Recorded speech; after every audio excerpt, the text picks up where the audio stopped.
أعوذ بالله من الشيطان الرجيم بسم الله الرحمن الرحيم سبحانك اللهم وبحمدك وتبارك اسمك وتعالى جدك ولا إله غيرك. Saint es-tu, ô Allah, et toutes les louanges sont à toi, et béni est ton nom, et exalté est ta majesté, et il n'y a aucun Dieu à part toi. Cette prière que l'on récite durant la prière, la Salat, est très importante. Donc cette prière commence par dire Subhanaka, Saint es-tu, Allahumma, ô Allah. Maintenant, Allah n'a aucun défaut, il n'a aucune impureté. Pourquoi nous avons donc besoin de faire le Subhan d'Allah? Allah, il est pur de tout défaut.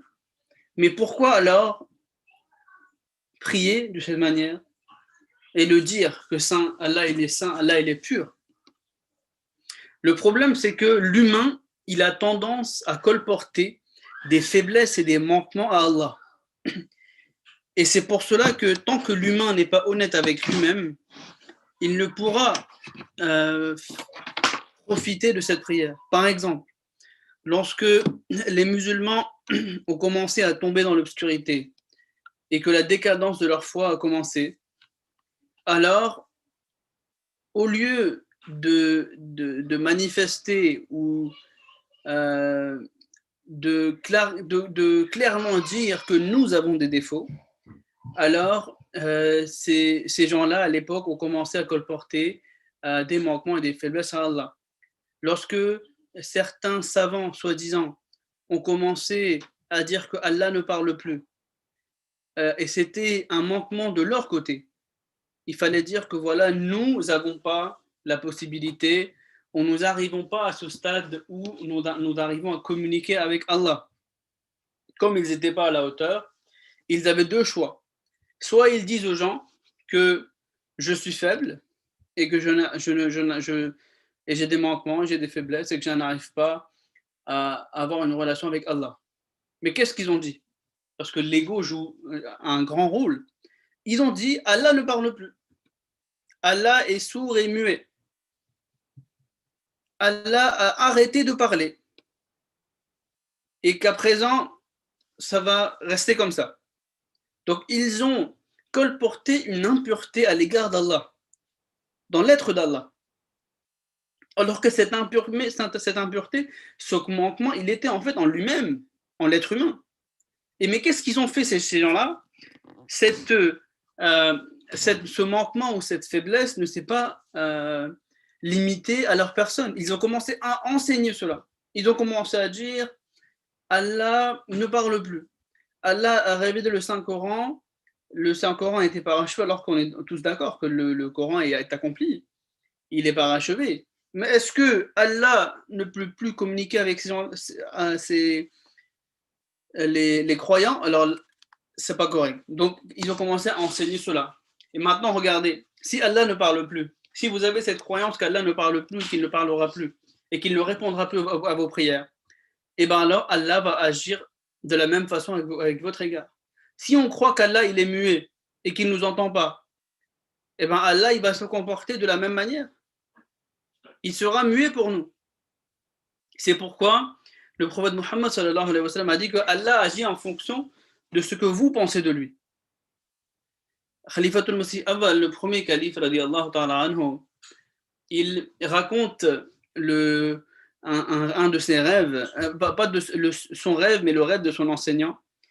Il était sur un pont, il était sur le pont d'entrer dans la ville, il voit un homme qui est très faible, qui a beaucoup de maladies, etc., qui n'a même pas bien marché, et il est en train de boiter, etc. Il a dit, mais tu es qui? Il a dit, je suis Dieu.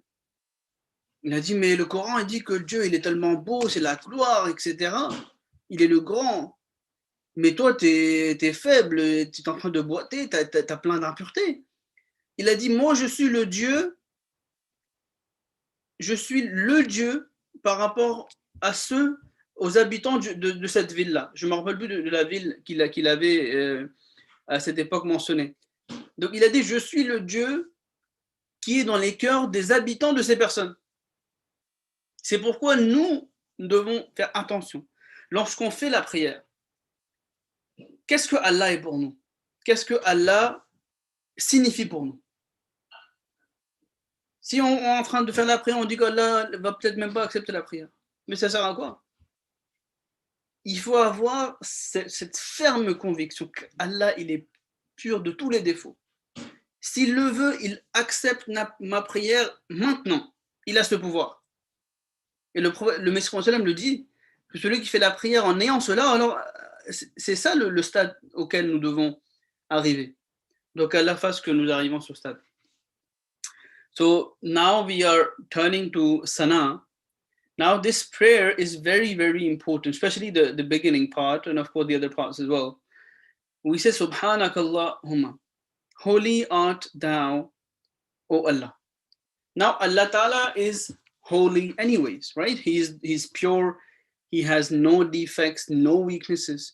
But then why we have to say it? Why is it so important for human beings to declare that Allah Ta'ala is pure? The answer is because human beings have some vested interest to to put a weakness into Allah, sadly.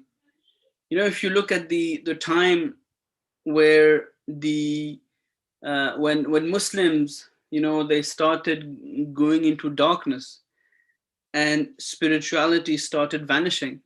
At that time, the scholars of that time, because they weren't able to actually achieve that level of spirituality where they could communicate with Allah the Almighty, they had two choices in front of them.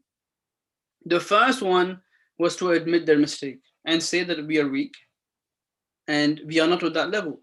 The second was to say that we are okay. Allah Ta'ala doesn't speak anymore. So they put the weakness on Allah Ta'ala's being. They started saying Allah Ta'ala does not speak anymore. Allah Ta'ala doesn't answer now. This is finished.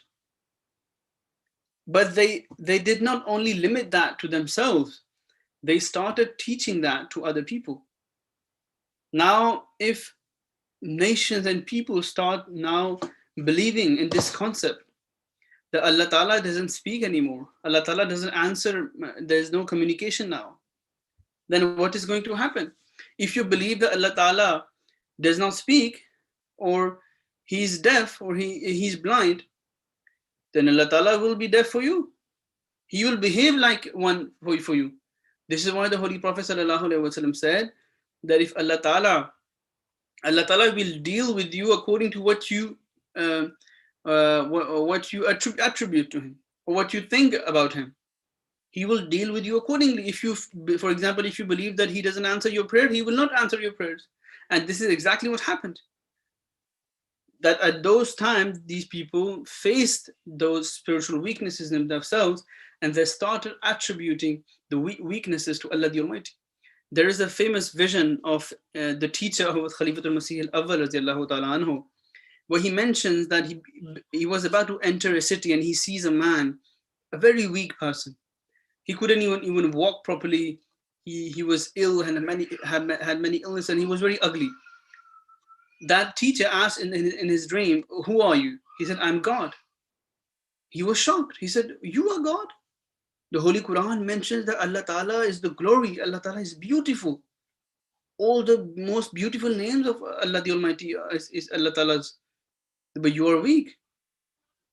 He said, "I am that God which is in the hearts of those people who are in this city." Meaning that I am the one, basically, according to what these inhabitants think of me, I am that one. So if we are praying to Allah the Almighty, and we say, Subhanaka, holy art thou, and we firmly believe that Allah Ta'ala is the most powerful being. He is the one who answers our prayers. He listens to everything. He sees everything. Then, the promised Messiah ﷺ said that if someone prays like this, with this firm conviction that Allah Ta'ala can answer his prayer at any time, then imagine how that person will be so concentrated in his salat. That salat will be much different, right? So this is what we need to remember. That subhanaka, when we say Allah Ta'ala is pure from all defects, weaknesses. But what do we think about him? Don't we put any weakness on him? What do we think about him? So may Allah Ta'ala enable us all to do that. آج جو ہے ہم ثنا کا آغاز کر رہے ہیں. سبحانہ کا مراد ہے کہ پاک ہے تو، اللہم اے اللہ. اب اللہ تعالیٰ تو ہر چیز سے پاک ہے، ہر غلطی سے پاک ہے، ہر نقص سے پاک ہے. لیکن ہمارا کہنا کیوں ضروری ہے کہ اللہ تعالیٰ پاک ہے؟ وہ تو پاک ہے. اس کا جواب یہ ہے کہ دیکھیں، انسان جو ہے، اللہ تعالیٰ تو پاک ہے، لیکن انسان کو یہ عادت ہے کہ جب اس کا فائدہ ہو تو وہ اللہ تعالیٰ کی ذات پر کوئی نقص ڈال دیتا ہے. جیسے جب مسلمانوں کی روحانیت جو ہے وہ گرنی شروع ہوئی ہے اور ان کا روحانی معیار جو ہے وہ گرنا شروع ہوا ہے اور ان کا اللہ تعالیٰ سے ایک ذاتی تعلق قائم نہیں رہا، تو اس وقت کے جو علماء تھے ان کے پاس دو چوائسز تھے. یا تو وہ کہہ رہے تھے کہ غلطی ہم میں ہے، ہم کمزور ہیں، ہم وہ تعلق قائم نہیں کر پا رہے، اور دوسرا یہ تھا کہ وہ اللہ تعالیٰ پر کمزوری ڈال دیتے. اور انہوں نے دوسرا رستہ ہی استعمال کیا، چونکہ انہوں نے کہا اللہ تعالیٰ تو بولتا ہی نہیں ہے، اللہ تعالیٰ تو کلام ہی نہیں کرتا. اور انہوں نے اس نقص کو جو انہوں نے اللہ تعالیٰ پر ڈالا، انہوں نے اپنی ذات تک نہیں رکھا، لیکن اس کو لوگوں میں بھی نشر کرنا شروع کیا. اب اگر آپ کا یہ ایمان ہے کہ اللہ تعالیٰ بولتا نہیں ہے، اللہ تعالیٰ کلام نہیں کرتا، اللہ تعالیٰ دعاؤں کا اس طرح جواب نہیں دے سکتا، تو اللہ تعالیٰ بھی اسی طرح آپ کے ساتھ معاملہ کرے گا. چونکہ حضور صلی اللہ علیہ وسلم نے فرمایا ہے کہ اللہ تعالیٰ انسان کے ساتھ اسی طرح معاملہ کرتا ہے جس طرح وہ میرے بارے میں گمان کرتا ہے. اگر ہم سوچیں گے کہ اللہ تعالیٰ ہم سے کلام نہیں کرتا، اللہ تعالیٰ ہماری دعا کا جواب نہیں دے گا، ہماری دعا قبول نہیں کرے گا، تو اللہ تعالیٰ نہیں کرے گا، کیونکہ اس وقت انسان اللہ تعالیٰ پر نقص ڈال رہا ہے.